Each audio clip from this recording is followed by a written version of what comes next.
Okay. Hi, Dr. Noonan. How are you? Hi, Douglas. I'm fine. How are you? Doing great. Thank you. Thank you for coming on this show. Nice to have you with us. Thank you. My pleasure.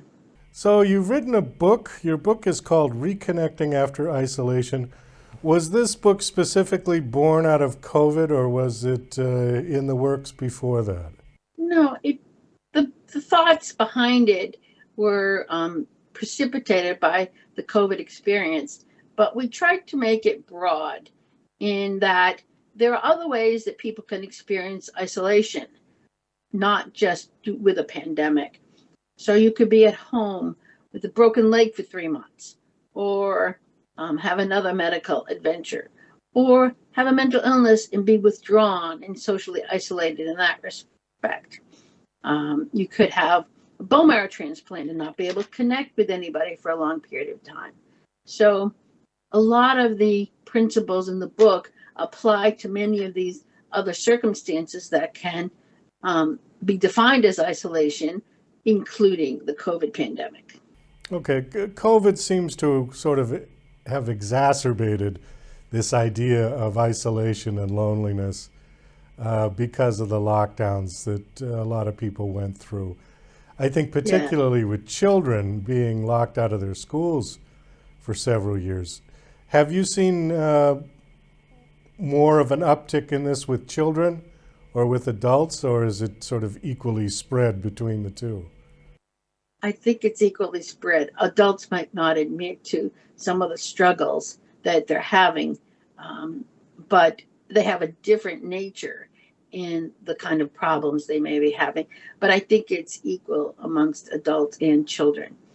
I have to say, though, I don't specifically treat children, but in the book, I consulted with an expert from the Yale Child Study Center and had a great deal of insight through her on this issue. So you are an MD. Uh, would you be a psychiatrist, or what is your area of expertise? No, I am not a psychiatrist. I have board certification in several areas in emergency medicine and lifestyle medicine, and I have personal experience with mood disorders, lived experience that gives me a different perspective because I can see, I bridge both sides of the situation. And I've been doing this for a good 20 years now. So I have a pretty good deal of experience that way. So not only are you the doctor, but you're also the patient? It's true. It happens. Well, certainly it would. Can you give us a little idea of what that is? I think it started as a young teenager with episodes on and off throughout years, although it never became to the point of being so disabling that I couldn't continue with my education or career until a certain point in time when I had several major losses all at once and then had a devastating illness that required treatment. Because at the beginning, I grew up in the era where we just had to tough it out. And, going to a doctor for something like this was certainly not heard of.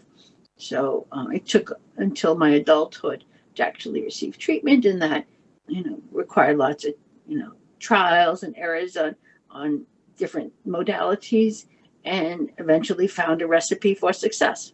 How are we doing in terms of the stigma around mental illness? I know we've gotten better over the decades, but is there still this sort of stigma about mental illness in our society, do you think?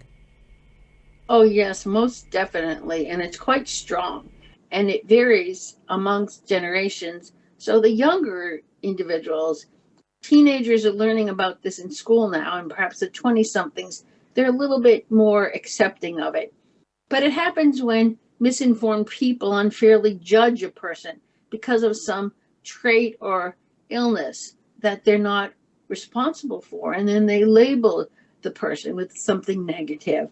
Um, they might label you because of your height or your skin color or a mental illness and not based on personal qualities. Um, but there's room for improvement. in the way that society regards mental illness. And there's some ways we can change it. Continued education about emotional disorders as an illness, and the fact that there are effective treatment options. That's key. That will reduce some fear in people's hearts, because stigma is really based on misinformation and fear. And then policy change in our institutions and being open about mood disorders as a treatable biological illness. Then offering time and resources for employees for treatment. That should be the function and the foundation of lifelong good emotional health. If it comes from the top, then other people in the organization are much more likely to accept it. So, for example, by leaders in our institutions can improve and inspire new thinking in lots of both professional and private settings. Then there needs to be a cultural shift in the way these illnesses are regarded. So again, if that trickles down from the top in our communities, our schools, our organizations, and other social structures. But education and policy improvements aren't enough.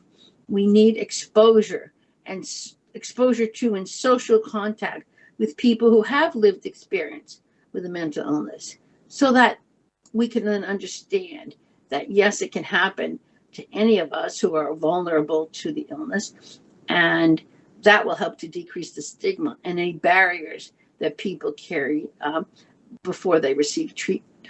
One of your talking points that I wanted to bring up, it's on your bio, it says, how do you know if you are experiencing depression or PTSD, and when should you seek help? I think that some people might feel like they're having a bad day or a bad week, or they have some traumatic events happen in their life. Is that enough justification to seek help? Or where is the line between having a bad day, having a bad week, and something more serious? That's a great question. So life is full of ups and downs and full of stressors for all of us. Most of the time, we can manage them on our own, sometimes with help from friends or family. But if there are changes in ourselves from our baseline usual self that persist more than a couple of weeks, then that's an indication that you might benefit from professional counseling. And that could be irritability or anger, avoiding certain situations, or changes in sleep or eating habits or exercise, or things that interfere with your daily functioning. Depression has certain criteria to make the diagnosis, and those are widely available online. And you need to meet some of those criteria, like feeling sad or down, or losing interest or pleasure in things that used to engage you, sleep changes, diet, exercise, feeling hopeless or guilty, or thoughts of self-harm. PTSD is different. It's a type of anxiety, and it occurs after exposure to a perceived or real traumatic event that causes distress, and it can impair your functioning. So you might relive the event with memories or nightmares or flashbacks. You might avoid a situation or a thought that resembles what your trauma was. And you might feel keyed up all the time, being irritable or hypervigilant, on the lookout constantly for bad things to happen. Anxiety is another thing that a person can have, where you're just feeling excessively worried or apprehensive about things that's out of proportion to the actual fear event. So again, if things persist, and it depends on which condition we're talking about, but more than a couple of weeks, and it interferes with life and your ability to function, then that's when professional treatment would be most beneficial. When we hear the term PTSD, we often equate it with veterans who have come back from a war zone or something, but it's not just that, is it? Correct. It can be any type of something that feels traumatic to you, the person. And a lot of our healthcare workers and frontline workers during the pandemic have actually begun to experience PTSD. They're feeling like their hands are tied and their resources are limited in what they can do to help this onload of individuals who are very, very sick, and there are not enough resources to care for them. In fact, there's a section in my book where I quote one of the experts that I've interviewed who equates something like the pandemic to war, where you have a constant level of anxiety and fear interspersed with periodic traumatic events, things that maybe one at a time aren't so awful, but the cumulative effect has an impact on individuals. So yes, PTSD can be widespread, not just occurring in veterans. How do you think, now that the pandemic is winding down, or we're pretty much back to normal, quote unquote, do you notice anything different? Are we different now than we were before the pandemic in terms of our social behavior?